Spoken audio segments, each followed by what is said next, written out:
And good morning, and welcome to another edition of OBX Today Live on Facebook on this August the 24th, 2021, Tuesday morning. Glad you're along with us as we take a look at all the day's headlines here for you from the OBXToday.com newsroom and all the updates from around North Carolina. Let's get right to it. The latest on COVID-19, North Carolina reporting 800 COVID-19 patients in intensive care units Monday, approaching the state's all-time high recorded last winter. 797 COVID-19 patients in ICU, about 1 in 4 of the state's total 3,197 hospitalized COVID-19 patients. State's highest COVID-19 intensive care unit total was 880. Coming back on January the 15th, hospitalizations have increased by over 80% in the last 2 weeks. Reported deaths have increased every month this summer, and they're trending younger than earlier in the pandemic. Department of Health and Human Services reporting 61 deaths over the weekend, didn't specify the dates. And as of Monday, 14,120 North Carolinians have died due to the virus. DHHS also reporting nearly 17,000 new COVID-19 cases over the weekend. More than 5,600 new cases have been reported per day over the past week. That rate has increased nearly 20 times since the beginning of July. More than 86% of the virus in North Carolina is being sequenced as the Delta variant, according to the CDC, more than 3 times as contagious as the original virus strain. Now, the FDA, of course, giving approval yesterday to the Pfizer COVID-19 vaccine for those aged 16 or older. The vaccines from Moderna and Johnson & Johnson are authorized for emergency use, a step below full approval. And it looks like that may not be all that far off for the Moderna vaccine. Johnson & Johnson a little bit longer. Again, kind of think of it as how they were released, how they were given emergency approval, staggered out. Dare County Health Department reporting 109 COVID-19 cases since Friday yesterday. That brings the total positives to 4,368 that they have recorded. 2,924 positive cases in residents, 15 deaths, and 176 active cases as of now. Now, something that the Dare County schools have been putting out, this is a new update from them. Right out of the chute, first day of school, they have been publishing a COVID-19 dashboard again. I'll throw this up on here on the screen for you to take a look at. Let's see here. Go off that, and turn our camera off. You can see over on the right side of that page an active case and quarantine numbers for each school for Dare County schools.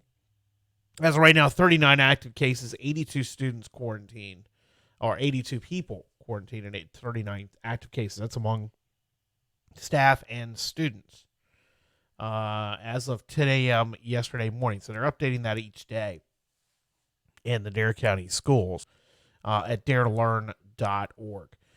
We've had another event be called off here locally because of COVID-19. The Dare Jazz Festival will not be taking place this year.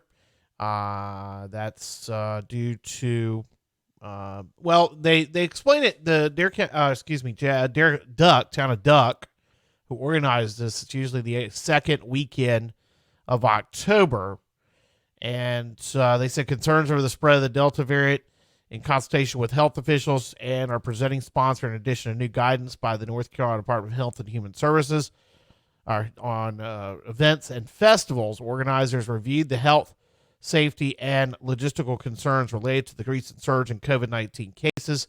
Under new guidance, a setup, flow, and reduced schedule are able to be safely offered by the Jazz Festival would not allow for the same interaction with community members and artists that are a hallmark of this event, according to a press release from the Town of Duck. And organizers have opted to postpone the festival in order to offer the best and safest event possible. So no Duck Jazz Festival this year. And so unfortunately, so it will be 2022, first weekend, or second weekend rather, of October when that will resume as of right now. And that announcement coming yesterday, second year that they've had to cancel the Jazz Festival. Some other stories that we're talking about I got for you at OBXtoday.com. 10 years ago yesterday, got a little rattling around here. 5.8 magnitude earthquake struck central Virginia, actually near Mineral, Virginia, northwest of Richmond, leaving behind millions of dollars in damage. U.S. Geological Survey says that the August 23rd, 2011 earthquake may have been felt by more people than any other earthquake in U.S. history. The USGS received more than 100,000 responses to their Did You Feel It map in the hours after the shaking stopped, and estimates 1/3 of the U.S. population felt the trembler. That, of course, is included here on the Outer Banks. Already adding to the high anxiety ahead of Hurricane Irene, which came just 72 hours later. Yes, we are coming up on the 10th anniversary of Hurricane Irene. We're going to have some expanded coverage of that. Looking back at Irene at OBXtoday.com, already talking with Joy Chris down at Island Free Press. They've got a lot of great photos and stories because, of course, the worst of what we saw out of Irene happened in the Tri-Villages, Radianthe Waves, and Salvo. Wanchese, Manio, Collington, Bay Drive, Nags Head, all these different places along the sound side. One of the worst sound side flooding events we had seen on this end, on the northern end of the Outer Banks. Of course, they went all the way up into Currituck and Duck and Corolla. So one of the worst sound side events on the northern end of the Outer Banks we've ever seen, or at least in recent history. And of course, Dorian causing the issues it did southern Hatteras Island and Ocracoke. So we'll have plenty of coverage of that coming up later this week on the 10th anniversary of Irene. But again, the 10th anniversary of the Mineral, Virginia earthquake. I relate again, Moose and I missed it. We didn't even know it was happening. We were driving back in Moose's car across the Washington Bomb Bridge when the shaking took place, coming back from a meeting down at our old studios in Wanchese. And then all of a sudden the phone started blowing up. And everybody, we went on the air for a couple of hours. We were already, kind of getting cranked up for our coverage of Irene when the earthquake happened. So I'll look back at that 10 years ago yesterday. And I'll get a little bit at obxtoday.com. All right. Some other headlines to talk about this morning. One story we posted up a little while ago on the H2O page. That's the North Carolina Marine Fisheries Commission meeting by web conference tomorrow and Thursday rather than in person. Originally, it was going to be an in-person meeting. They decided to change that. That was Commission Chairman Rob Bazell saying with the increase in spread of the Delta variant, some that have received the vaccine still contracting it. There's legitimate concern regarding public safety when participating in a large-scale meeting such as ours. And with that in mind, we'll have this upcoming meeting virtually. 6 p.m. tomorrow will be public comment, then the regular business meeting at 9 a.m. on Thursday. The discussion of votes on the Shrimp Fishery Management Plan Amendment 2 that were scheduled for this meeting have been postponed until the November meeting. Bazell said,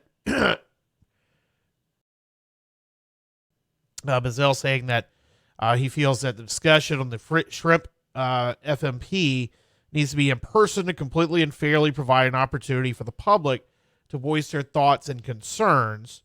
And Bazell said, hopefully within the next 3 months, vaccination rates will improve and the spread of COVID will be controlled so we can safely meet in person. There will still be a number of votes on the agenda for Thursday. There's establishing the annual cap of the number of commercial fishing licenses available through the eligibility pool.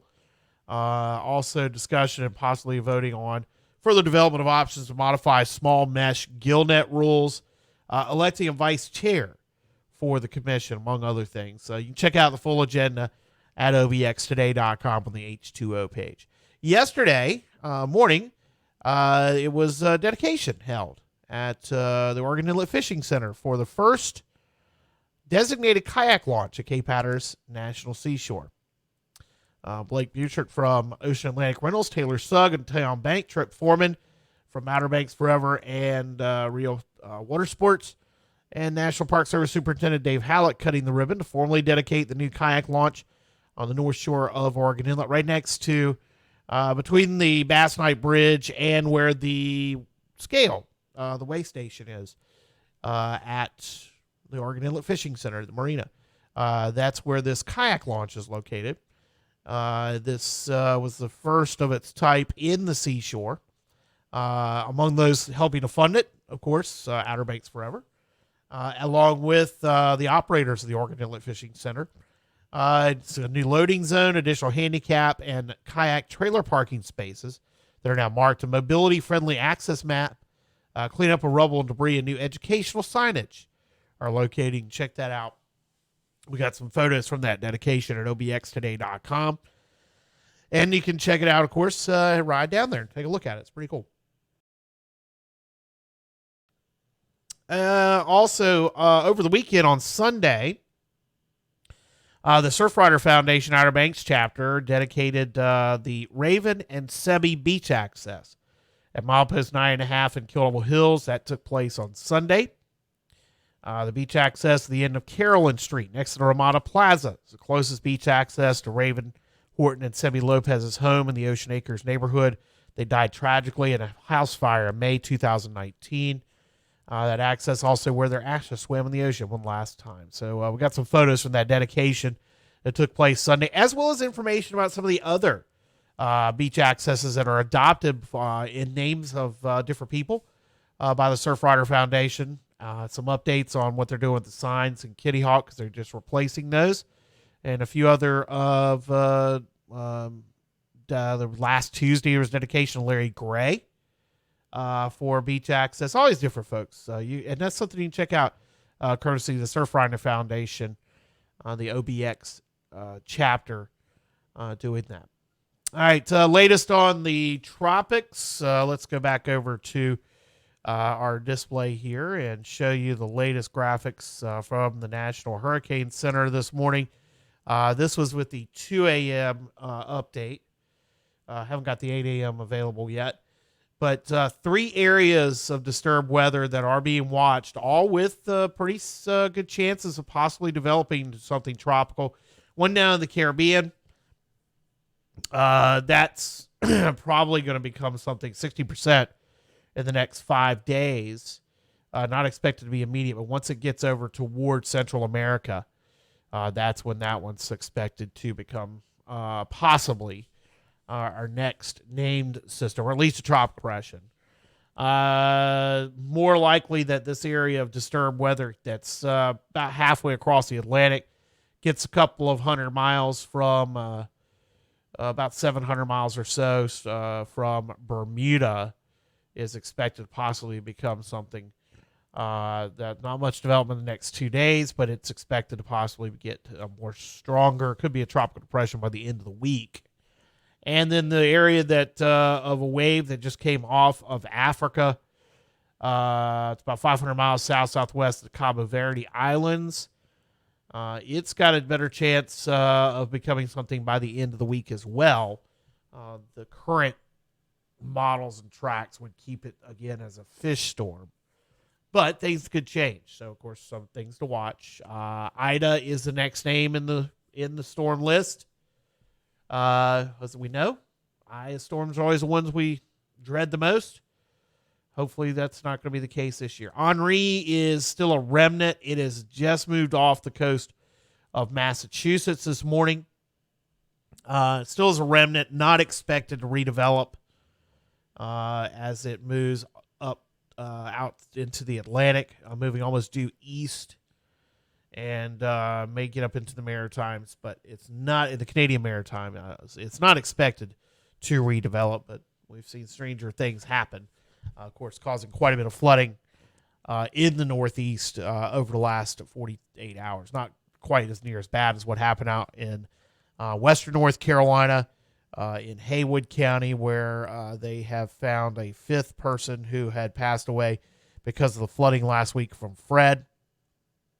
As we told you yesterday, there's still at least one person missing out in Haywood County, southwest of Asheville. And of course, at least 24 people have died in central Tennessee, from the flooding that went on there over the weekend. They're still in a recovery mode there. So, and that was unrelated to any tropical system, but just bring it up since we are talking a little bit about the weather. All right, OBX Today Weather Center forecast for today. We're going to see partly to mostly sunny skies. A few afternoon showers and storms could pop up. High around 90 with west winds of 10 miles an hour shifting to the south this afternoon. Tonight, partly cloudy. Low 77 southwest winds of 10 to 15 miles an hour. On Wednesday, mostly sunny. High 90. South winds of 5 to 10, gusts to 15. Clear Wednesday night, low 78. Thursday, sunny, a high 89. Friday, sunny at 91. Saturday, sunny at 90. Sunday, sunny at 90. And Monday, sunny at 90. Inland areas might have a chance of an afternoon shower or storm popping up. Moderate risk of rip currents today for the beaches of Frisco, Hatteras, and Ocracoke. Looking at live shot we've got from Hatteras. You can see a pretty decent shore break still going on in Hatteras Village, and that's the thing. That's kind of going to stick with us. Much better conditions, cleaner conditions as you get around Buxton and on up to Corolla. And not much there in terms of surf as things have finally calmed down after the rough weekend we had. So low risk from Corolla to Cape Hatteras, and then from Cape Hatteras to Ocracoke. It's a moderate risk. Only experienced surf swimmers should be in the ocean.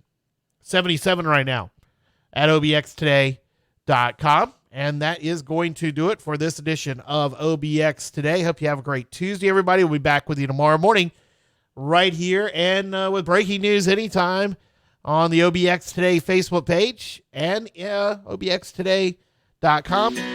We'll see you next time here on OBX Today Live. See ya.